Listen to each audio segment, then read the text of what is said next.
Naam, karibuni tena ndugu wapenzi watazamaji. Leo naenda kukuonyesha jinsi ya kuweka sura kwenye maandishi. Kama unafuatilia video zilizopita, nilikufundisha namna ya kutumia maandishi mbalimbali kwa kutumia style mbalimbali kwenye Photoshop. Leo naenda kukuonyesha namna gani unaweza kuweka sura kwenye majina. Yaani unaandika labda maandishi alafu una attach au unaiweka sura kwenye maandishi kama unavyoiona hapa kwenye kioo. Hii ilikuwa ni picha ya Trump, then nikaandika jina lake ambayo ni Trump kama unavyoiona hapa, alafu nikai attach. Hii sura inaonekana kama imeandikwa kwa kutumia sura yake, lakini nilitumia process mpaka nikafanikisha kuiweka hii sura. So bila kupoteza muda, kama ni mpya kwenye Photoshop, njoo kwenye file, alafu bonyeza open. Baada ya kubonyeza open, tafuta sura ambayo unataka kuiweka. Nitaileta sura ya Trump hapa. Baada ya kufunguka, nitaenda tena kwenye file, hapo kushoto juu, then new. Alafu utabonyeza okay. Hii ni document ambayo tutaenda kuandikia namba au majina au herufi. So utabonyeza okay, and then tunataka crop hii kitu. Umeona?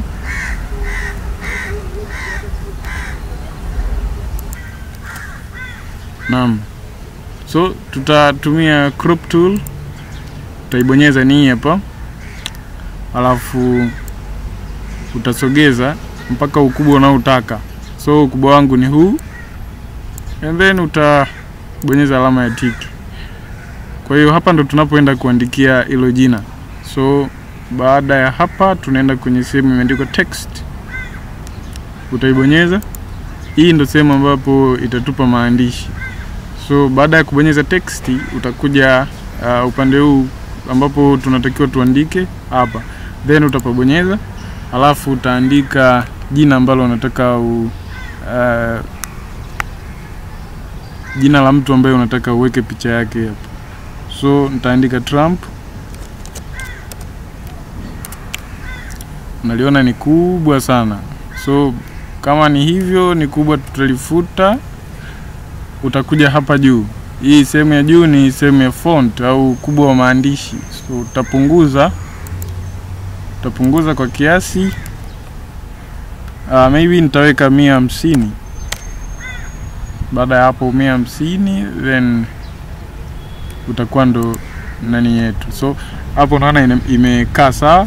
So nitaandika Trump kwa mara nyingine, na utaliona neno limekaa vizuri. So baada ya hapa, njoo kwenye hii sehemu hapa juu. Hii ni style, yani style ya maandishi, panaitwa create word text. Yani unataka maandishi yako yakae kwa style gani. So utaibonyeza. Na leo utaona hii message umeletewa hapa, alafu kuna none. So utapabonyeza hapa kwenye none, then utakuja chini kuna sehemu hii imeandikwa inflate. Ndio tutaenda kuitumia sasa hivi kwa sababu hii imekaa kama sura. So utaibonyeza na utaona maandishi yamebadilika, alafu utabonyeza okay. Baada ya hapo utakuja kwenye move tool. Hii move tool itatusaidia kuliminya ili jina.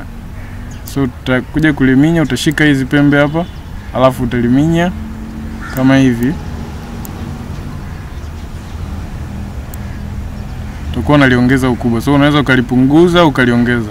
Kwa hapa tunaliongeza, alafu utaona ukubwa wa maandishi umebadilika. Utabonyeza tick. So tunaenda kuongeza mpaka uwe mkubwa kiasi cha hii sehemu nyeupe. So utakuja kwenye text kwa mara nyingine, alafu utai bold hii text, and then utaenda kwenye hii sehemu ambapo ya kuandikia font size. So hapa sasa hivi kama nakumbuka niliweka 150, then naenda kuweka 200 sasa hivi. Lakini 200 bado haitoshi, naandika 250. Utaiona imekuwa kubwa, lakini bado utaandika 300. Na 300 bado utaandika 350. 350 ndo inayofaa hapa, then tutabonyeza tiki, alafu tutaenda kwenye move tool ili tulihamishe neno likae katikati hapo. Naliona limekaa vizuri, then tunaweza tukaliminya tena kwa mara nyingine.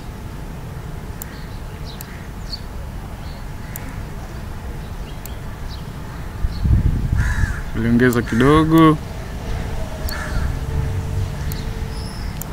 Na kama unaona haitoshi, utaendelea kuongeza, utaongeza maandishi haya, na kama kawaida unaona kuna vipimo mbalimbali vipo hapa na unaweza ukaendelea navyo kama kawaida. So na kwangu hapa sasa hivi inatosha, na unaliona jina limekaa vizuri. So kitu kinachofuata, kama unakumbuka tuliiweka hii picha hapa, ndo tutaichukua hii picha. Kwa sababu nataka hii sura peke yake, utaenda kwenye hii inaitwa quick selection tool, utaibonyeza, alafu itaenda kutusaidia kukopi maeneo yote ya hii sura. So tutaenda kuikopi. Ukizoom kama hivi utaona kuna vitu pembeni vinapita. Hii ndo selection, yani tumechagua sehemu ambapo tunataka tuihamishe. So tutaendelea kuifanyia, tutaendelea kuikata.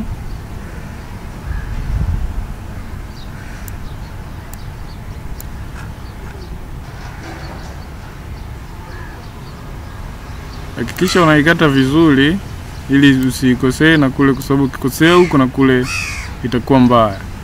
So baada ya hapa, ukiona umeshalizika na huu ukataji, utaenda kwenye refine edge, utaibonyeza.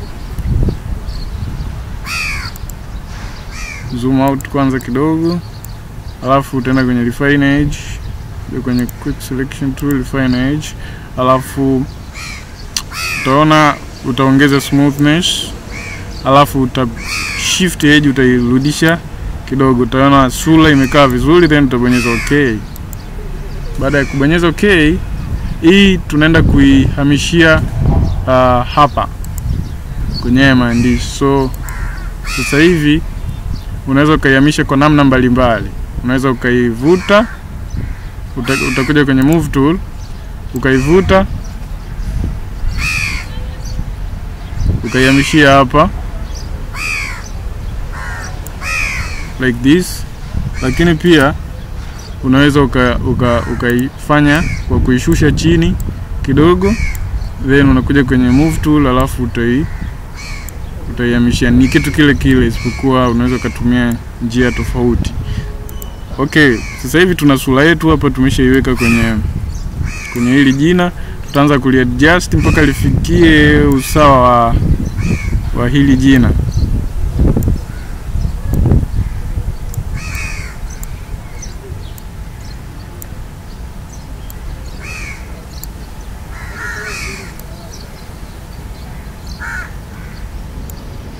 So ili uione vizuri kama imekaa vizuri kwenye hili jina, utabonyeza opacity, utaipunguza. Hii itatusaidia kuona maandishi ndani. Na unaweza kaona maandishi yamekuwa madogo lakini picha ni kubwa. So ili kufanya viwe sawa, utakuja kwenye ile ya chini ambayo ndio imeandikwa jina lake. Utabonyeza tiki kwanza, then utakuja kwenye ile ya chini ambayo imeandikwa jina lake, and then tunaenda kuna letter moja hapa nilisahau, tunaandika Trump you. So hapa tutaenda kuiadjust mpaka ikae sehemu ambapo inatakiwa. Utaenda kwenye move tool, then utaanza kuihamisha. Unaona inahama, so utahamisha mpaka ikae sawa naye. Tuendelee kuifanyia adjustment.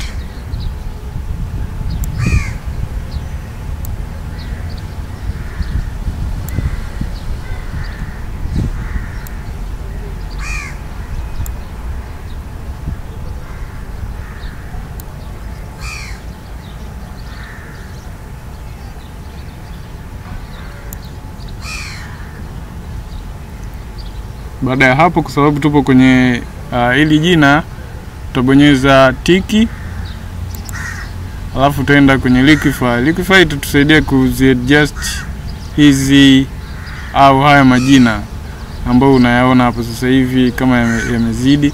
Unaweza kutumia filter liquify, alafu kai convert kwenye real object, alafu ukawa unayapunguza ambayo yamezidi. Kwa mfano unayapunguza namna hii, lakini unaweza usitumie njia hii uka cancel ukaenda kutumia njia ya kufuta, yani unatumia kifutio. So kifutio chetu ni hichi hapa, tutafuta sehemu ambazo zimezidi, you see. Kwa hiyo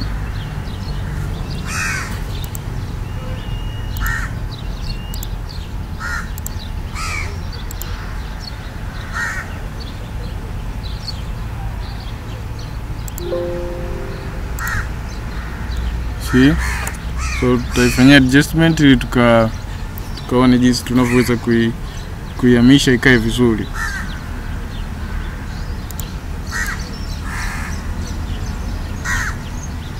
Kaa hapa na itaongeza ukubwa kidogo.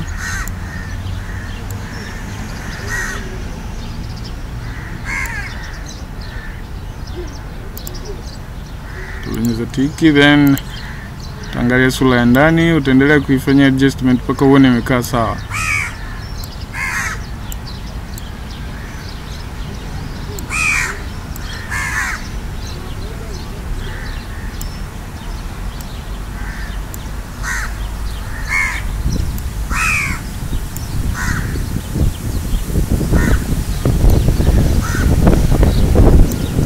So unaiona imekaa hivi na kuna vitu vimezidi huko kama kawaida nilivyokuambia. Tutachukua kifutio hichi hapa, then tutaenda kufuta maeneo ambayo yamezidi. Yafuta mpaka tutakapoifikia sura, usawa wa sura. So utaweza kuongeza kifutio chako, and then utafuta sehemu za pembeni hizi mpaka itakapopita sura. Ukiona brush inachora vibaya, utaenda kwenye soft brush tool ambazo ni hizi zimefifia. So utachukua moja wapo, then utaanza kuipitisha taratibu, utaiongeza ukubwa.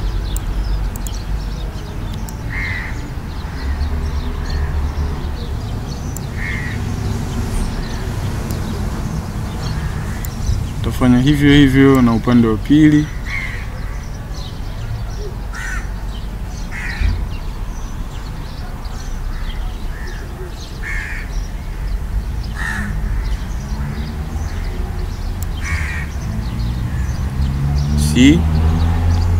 So baada ya hapo tutarudi kwenye hii sura yetu, alafu tutaiongeza opacity au ule uonekanivu, yani ionekane kama kawaida.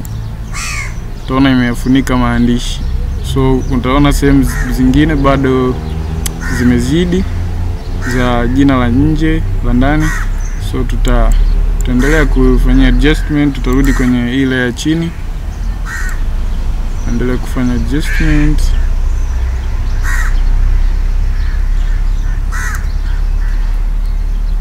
Tafuta.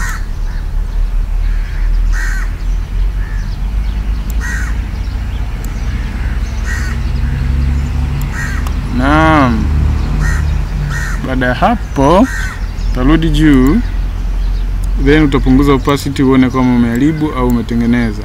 Utaona imekaa vizuri mno.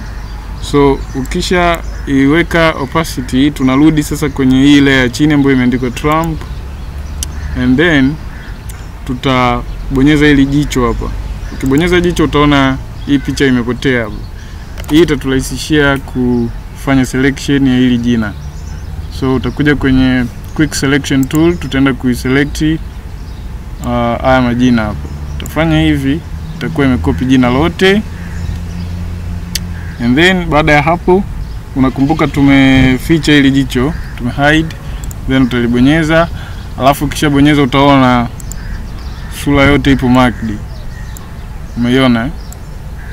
So baada ya hapo tuna hatua ya mwisho ambayo tunaenda kuifanya ni kubonyeza layer mask.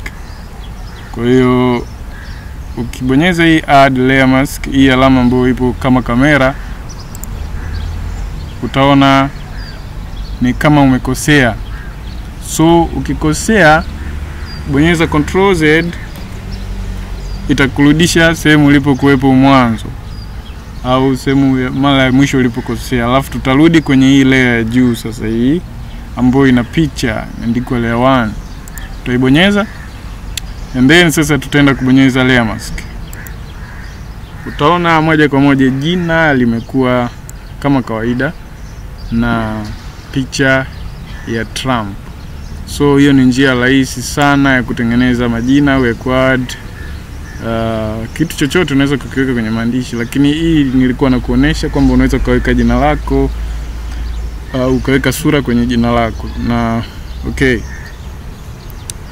kama bado hujasubscribe na kuomba ufanye hivyo ili uweze kunisaidia kipindi nitakapokuwa na upload video nyingine, itakuwa napotisha mno. Asante sana.